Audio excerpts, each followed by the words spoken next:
কালামে মাজিদের সর্বপ্রথম নাজিলকৃত সূরা হচ্ছে এটি। সমস্ত মুফাসসিরিন একমত যে সূরা আলাকের 5টি আয়াত আল্লাহ তাবারক ওয়া তাআলা মানব জাতির উদ্দেশ্যে সর্বপ্রথম সৃষ্টি করেছেন, নাজিল করেছেন। আল্লাহ তাআলা বলেছেন যে ইকরা পড়ো, বিসমি রব্বিকাল্লাযী খলাক। বিসমি রব্বিকা, তোমার রবের নামে পড়ো, খলাক, যিনি তোমাকে সৃষ্টি করেছেন। এরপর আল্লাহ তাআলা বলেছেন খলাকাল ইনসানা মিন আলাক, তিনি জমাট বাঁধা রক্ত দিয়ে মানুষ সৃষ্টি করেছেন। এরপর আল্লাহ তাআলা বলেছেন ইকরা ওয়া রাব্বুকাল আকরাম, পড়ো তোমার সেই মহিমান্বিত রবের নামে। আল্লাযী আল্লামা বিল কলাম, যিনি তোমাদেরকে কলমের মাধ্যমে শিক্ষা দিয়েছে। বলি সুবহানাল্লাহ। এরপর আল্লাহ তাআলা বলেছে যে আল্লামাল ইনসানা মা লাম ইয়ালাম। আল্লামা, তিনি শিক্ষা দিয়েছেন ইনসানা, মানুষকে, মা লাম ইয়ালাম, একমাত্র কেবলমাত্র আল্লাহ তাআলা যে ইলম তোমাদেরকে শিক্ষা দিয়েছেন, এই শিক্ষা ব্যতীত মানুষ পৃথিবীতে আর কোনো শিক্ষা অর্জন করতে পারেন না। এই হচ্ছে আয়াত কয়েকটির অর্থ। প্রথম কথাটাই আল্লাহ তাআলা ইকরা দিয়ে শুরু করেছে, যে ইকরা পড়ো। তার মানে হচ্ছে দ্বীনি ইলম শিক্ষা করা বা ইলম অর্জন করা প্রত্যেক মুসলমানের উপরে, প্রত্যেক মানুষের উপরে আল্লাহ তাআলা এটা ফরজ করে দিয়েছেন। বলি সুবহানাল্লাহ। এটার অনেকগুলো ফজিলত আছে। ফজিলতের দিক দিয়ে অল্প একটু বলি, তাহলে মূল কথা, বেশিক্ষণ বললে মূল কথা আমরা যেতে পারবো না। যদি কোনো ব্যক্তি দ্বীনি ইলম শিক্ষা করার জন্য বাড়ির থেকে বের হন, জ্ঞান অর্জন করার জন্য বাড়ির থেকে বের হন, আল্লাহ তাবারক ওয়া তাআলা ওই ব্যক্তির জীবনের সমস্ত গুনাহগুলো মাফ করে দেন। বলি সুবহানাল্লাহ। যদি কোনো ব্যক্তি দ্বীনি ইলম শিক্ষা করার জন্য রাস্তা দিয়ে হেঁটে যান, তাহলে ওই রাস্তার পিপিলিকা পর্যন্ত ওই ব্যক্তির জন্য দোয়া করে। বলি সুবহানাল্লাহ। এই যে মনে করেন, উদাহরণস্বরূপ বলছি, প্রত্যেক জুমার দিনে 20-25 মিনিট করে কোরআন হাদিসের নিরিখে আমরা আলোচনা শুনি, আমরা খুতবা শুনি। এটিও হচ্ছে একটি জ্ঞান অর্জনের মাধ্যম বা জ্ঞান অর্জনের একটা সিস্টেম। এখানে কোরআন এবং হাদিস থেকে আলোচনা করা হয়, যে কোনো একটা বিষয়ের উপরে আলোচনা করা হয়। আপনি যদি বাড়ির থেকে বের হয়ে সেই জ্ঞান অর্জনের জন্য নিয়ত করে বের হন, তাহলে আপনার উপরে, আমার উপরেও এই ফজিলতটা বর্তাবে। বলি সুবহানাল্লাহ। কেননা জানার কোনো শেষ নেই। শেখ সাদী রহমাতুল্লাহ আলাই ইলমের উপরে বলেছেন যে ইলম হচ্ছে একটা সমুদ্র। উনি এত বড় একজন জ্ঞানী হওয়ার পরে বলেছেন যে গোটা সমুদ্র থেকে একটা সুই পরিমাণ পানি, যেমন করে একটা পানির ফোঁটা ফেলাই দিলে পরে ওই সমুদ্রের পানি শেষ হয় না, সমুদ্রই থেকে যায়। আমি আমার গোটা জিন্দেগিতে ওই 1 ফোঁটা পরিমাণ ইলম অর্জন করেছি। বলুন আল্লাহু আকবার। দেখুন, এত বড় একজন জ্ঞানী হওয়ার পরেও উনি কখনো নিজের পরে অহংকার করেননি, তাকাব্বুরি করেননি। ইলমের ফজিলতের উপরে সর্বশেষ যে কথাটা বলতে চাই, যখন কোনো ব্যক্তি এলেম অর্জন করার জন্য বাড়ির থেকে বের হয়ে রাস্তা দিয়ে হেঁটে যায়, মুফাসসিরিন কেরাম বলেছেন যে আশেপাশের যে কবরগুলো আছে ওই দ্বীনি ইলম শিক্ষা করার ছাত্রের জন্যে বা তার ওসিলায় ওই ছাত্ররা যে রাস্তা দিয়ে হেঁটে যাচ্ছে তার ডানে বামে সামনে পিছনে কবরবাসীদের আযাবুল কবর মাফ করে দেয়া হয় বলে সুবহানাল্লাহ। তাহলে ইলম অর্জন করার ফজিলত কত বেশি। এখন কথা হচ্ছে যে ইলম আমরা কিভাবে অর্জন করব। দেখুন, আল্লাহ পাক রব্বুল আলামিন মানুষ সৃষ্টি করেছেন। আল্লাহ তাআলা বলেছেন যে আর রহমান, সূরা রহমানের প্রথম আয়াত, যে আর রহমান, আমি হচ্ছি সেই মহিমান্বিত তোমাদের রব, অনুগ্রহশীল রব। আল্লামাল কোরআন, আমি তোমাদেরকে কোরআন শিক্ষা দিয়েছি। বলেন সুবহানাল্লাহ। খলাকাল ইনসান, আমি মানুষ সৃষ্টি করেছি। আল্লামাহুল বায়ান, আমি মানুষকে কথা বলার জন্য ভাষা দিয়েছি। বলুন সুবহানাল্লাহ। আমাদের মতো কত মানুষ আছে, তাদের হাত আছে, পা আছে, কান আছে, নাক আছে, মুখ আছে, সবই আমাদের মতো কথা বলতে পারেন না। আছে না নাই বলুন? আমরা হয়তো বা তাদেরকে দেখে একটু মস্কারা করি বা তাদেরকে দেখে একটু হাসাহাসি করি, কিন্তু ওনার জবানটা বন্ধ করে দিয়েছেন কে? আল্লাহ তাআলা। আর আমাকে যে বা আপনাকে যে কথা বলার জন্য আল্লাহ তাআলা এই সাউন্ডটা বের করে দিয়েছেন, এই ভাষাটা বের করে দিয়েছেন, কথা বলার ভাবভঙ্গিমা আল্লাহ তাআলা আমাদেরকে দান করেছেন। এটি হচ্ছে আল্লাহ তাআলার মস্ত বড় নিয়ামত। বলুন সুবহানাল্লাহ। দেখেছেন? আপনি দেখবেন অনেক মানুষ আছে কথা বলতে পারে, তাদের একটা হাত নাই, তার একটা পা নাই, বা তার হাত পা সবই আছে কিন্তু কানে শুনে না। উনি আর একটা নিয়ামত থেকে বঞ্চিত। আল্লাহ তাআলা কাউকে পরিপূর্ণ রহম অনুগ্রহ করেছেন, রহম করেছেন কারো উপরে পরিপূর্ণ রূপে, আর কাউকে কাউকে কিছু কিছু বিষয় ঘাটতি রেখে দিয়েছেন।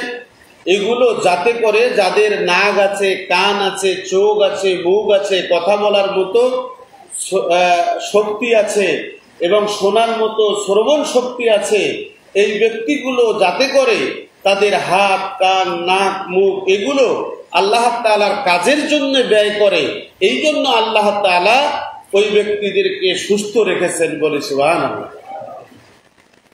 সম্মানিত বন্ধুগণ, এই দ্বীনি ইলম বা ইলম অর্জন করা আপনার জন্য আমার জন্য যে ফরজ, এটি কালামে মাজিদের প্রথম আয়াত দিয়ে আল্লাহ তাআলা গুরুত্বটা বুঝিয়েছেন। আরবের ভূখণ্ডের মানুষগুলো অনেক বড় বড় শিক্ষিত ছিল, অনেক বড় বড় জ্ঞানী ছিল। আপনারা জানেন যে আবু জেহেলের নাম ছিল আবুল হেকাম, জ্ঞানীর পিতা। হেকাম, হাকিম, মহা জ্ঞানী। সেই জ্ঞানীর পিতা হচ্ছে আবু জেহেল। কিন্তু তার ইলমটা ভালো কাজে ব্যবহার না হওয়ার কারণে আল্লাহ তাআলার পক্ষ থেকে তার উপাধি এসেছে যে সে জাহেলের পিতা। বলুন নাউজুবিল্লাহ।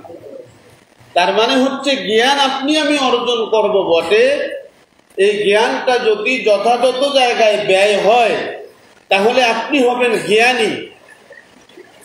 আর জ্ঞানটা যদি যথাযথ কাজে ব্যবহার না হয় তাহলে আপনি আমি নামাজ পড়ব, রোজা রাখবো, হজ করব, যাকাত দিব, ইসলামের অনেক বড় বড় মৌলিক ইবাদত করব, কিন্তু ওই আবুল হেকামের অবস্থা আপনার আমারও হতে পারে। কথা বলেন ঠিক না বেঠিক? আবু জেহেল তার ইলমের সদ্ব্যবহার না করার কারণে যদি আবু জেহেল হয়ে যায়, তাহলে আমরা যদি আমাদের ইলমের সদ্ব্যবহার না করি, জ্ঞানের সদ্ব্যবহার না করি, তাহলে তার মধ্যে আর আমাদের মধ্যে কি পার্থক্য থাকলো বলুন? এই জন্য জ্ঞান শিক্ষার মাধ্যমগুলো আমাদের জানতে হবে।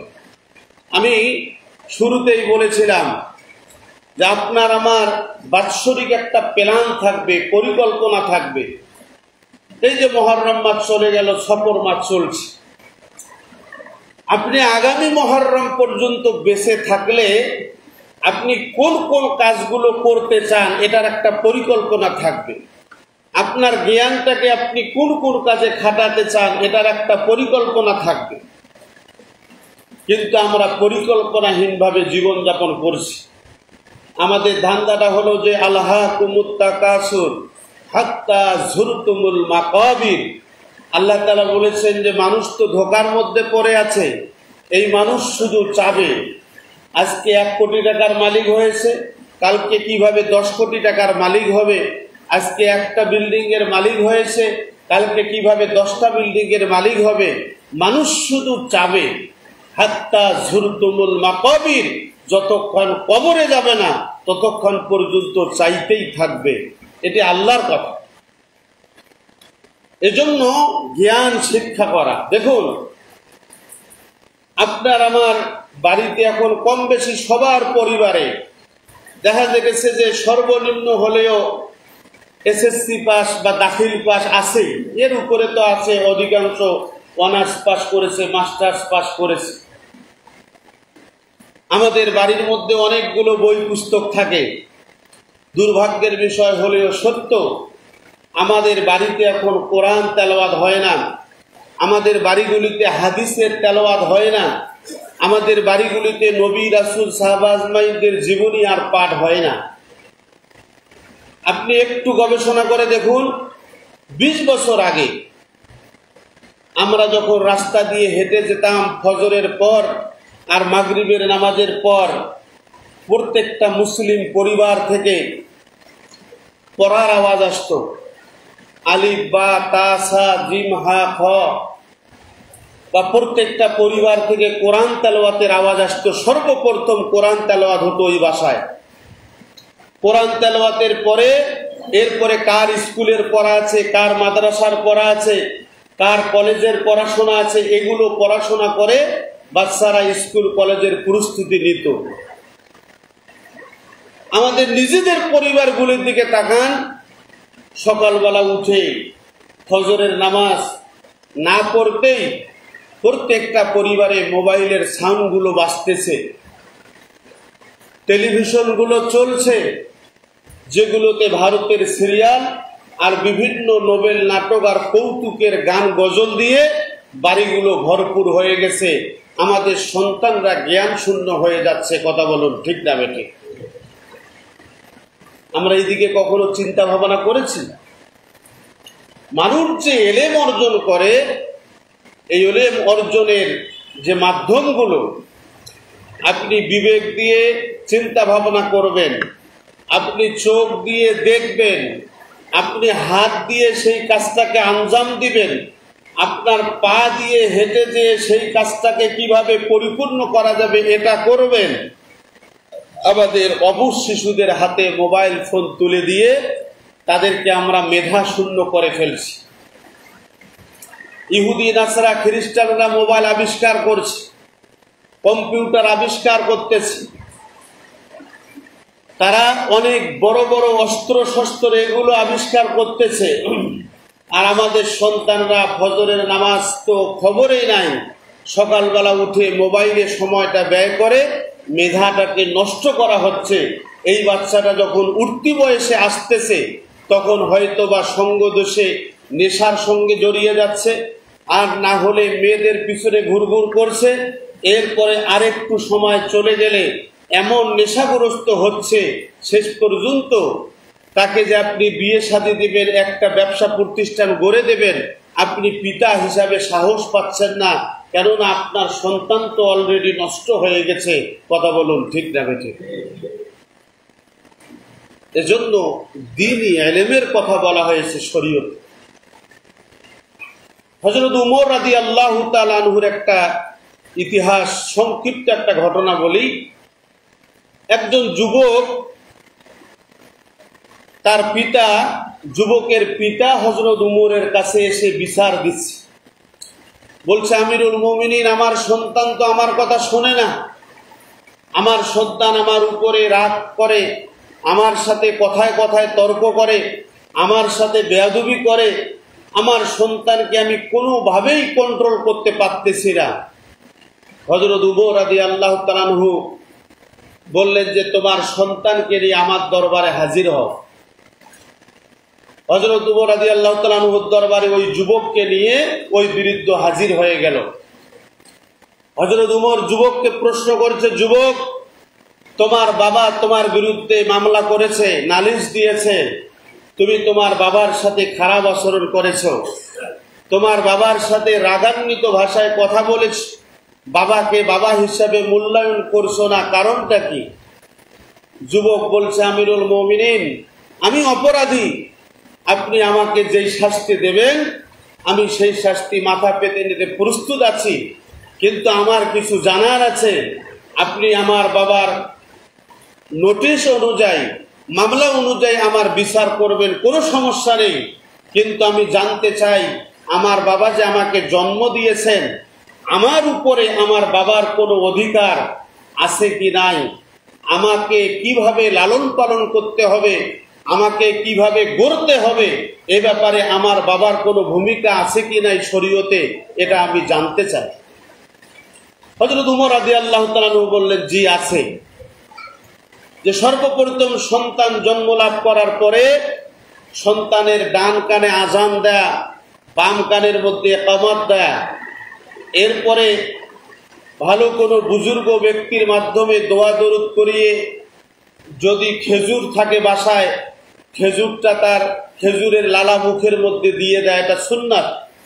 এরপরে তার আকিকা করা, তারপরে তার একটা সুন্দর নাম রাখা, এরপরে যখন সে জ্ঞান অর্জন করার বয়সে উপনীত হবে তাকে দ্বীনি ইলম শিক্ষা দেয়া, এরপরে তার একটা ব্যবসা প্রতিষ্ঠান গড়ে দেয়া, এরপরে তার বিয়ে শাদীর ব্যবস্থা করা, এরপরে সন্তানকে পৃথক করে দেয়া, এগুলো হচ্ছে পিতার দায়িত্ব সন্তানের প্রতি। যুবক বলছে, আমিরুল মুমিনিন, আপনি আমার শাস্তি দেবেন, কোনো সমস্যা নেই, কিন্তু আমার বাবা আমার একটা ভালো নামও রাখেনি, আমার বাবা আমার আকিকা করেছে কিনা আমি জানি না, আমার বাবা আমার ডান কানে আজান বাম কানে ইকামত দিয়েছে কিনা এটাও জানি না, আমার বাবা আমাকে দ্বীনি ইলম শিক্ষা দেননি, আমার বাবা আমার জন্য কোনো ব্যবসা প্রতিষ্ঠান বা ভালো কোনো ঘরে বিয়ে শাদীর ব্যবস্থা এটাও করে দেয়নি। এখন আপনি আমার যে শাস্তি দেবেন আমি সেই শাস্তি মাথা পেতে দেব। হযরত উমর রাদিয়াল্লাহু তাআলা আনহু অবাক হয়ে গেলেন। শেষ পর্যন্ত পিতা পুত্রকে বুঝিয়ে হেদায়েতের কথা বলে বিদায় দিয়ে দিলেন। যেহেতু পিতার তো কোনো বিচার নেই, কিন্তু পিতাকে বললেন যে, তুমি যে অপরাধগুলি করেছো, তোমার সন্তানের প্রতি যে অবিচার করেছো, সেই সন্তানের কাছ থেকে আর কি তুমি আশা করবে? অতএব সন্তানকে কিছু হেদায়েত দিয়ে হযরত উমর রাদিয়াল্লাহু তাআলা আনহু তাদেরকে বিদায় দিলেন। সম্মানিত সাথী ও বন্ধুগণ, আমি আপনাদের কাছে বলতে চাই, এই দ্বীনি ইলম শিক্ষা করাটা, এটা যে ফরজ করা হয়েছে, আপনার আমার সন্তানকে সর্বপ্রথম কোরআন শিক্ষা দেয়া, আপনার আমার সন্তানকে বাড়ির থেকে শুরু করতে হবে। তাকে পারিবারিক জীবনে যে ইসলাম, এগুলো বোঝা, এটা পরিবার থেকেই আপনাকে করতে হবে। এরপরে মাতা পিতার অধিকার কি, এটি সন্তানকে জানাতে হবে, সন্তানকে ছোটবেলা থেকে শিক্ষা দিতে হবে। আপনি আমি যতটুকু এই পারিবারিক শিক্ষাটা পরিবারে দিতে পারবো, এখান থেকেই তার প্রভাবটা কিন্তু বাইরে পড়বে। আপনি দেখবেন যেই পরিবারে যতটুকু ইসলামী অনুশাসন মেনে চলার ব্যাপারে তাগিদ আছে, ওই পরিবারটা ওই সমাজের মধ্যে সবচেয়ে বেশি সম্মানিত। কথা বলুন, ঠিক না বেঠিক? যে পরিবারের মধ্যে ইসলাম নাই, যে পরিবারের মধ্যে ইসলামী অনুশাসন মেনে চলার ক্ষেত্রে কোনো শাসন ব্যবস্থা নাই, ওই পরিবারের সন্তানরাই বেপরোয়া হচ্ছে। তাই রাসূলুল্লাহ সাল্লাল্লাহু আলাইহি সাল্লাম বলেছেন যে, তলাবুল ইলম ফরিদাতুন আলা কুল্লি মুসলিম ওয়াল মুসলিমাত, প্রত্যেক মুসলিম নর নারীর জন্য দ্বীনি ইলম শিক্ষা করা ফরজ।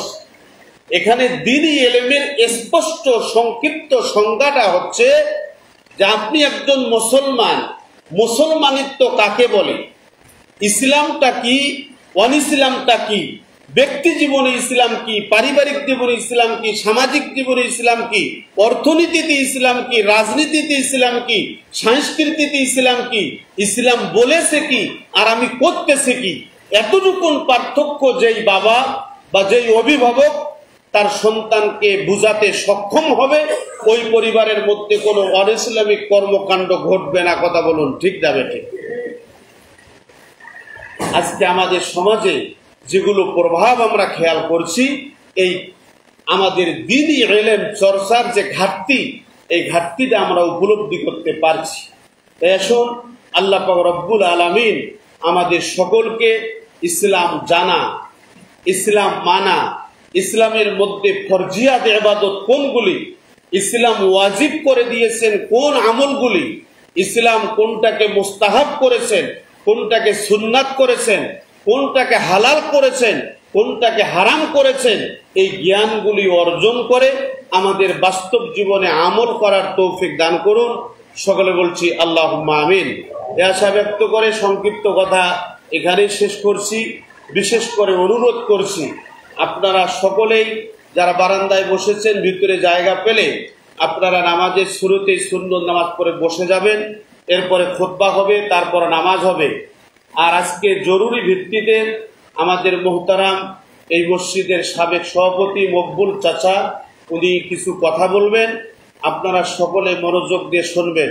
এখন সুন্নত নামাজ পড়বেন, সুন্নত নামাজের পর নামাজ হবে, খুতবা হবে, নামাজ হবে, তারপর চাচা কিছু কথা বলবেন, আপনারা মনোযোগ দিয়ে শুনবেন ইনশাআল্লাহ। যারা সুন্নত করি নাই আমরা সুন্নত নামাজ পড়ি।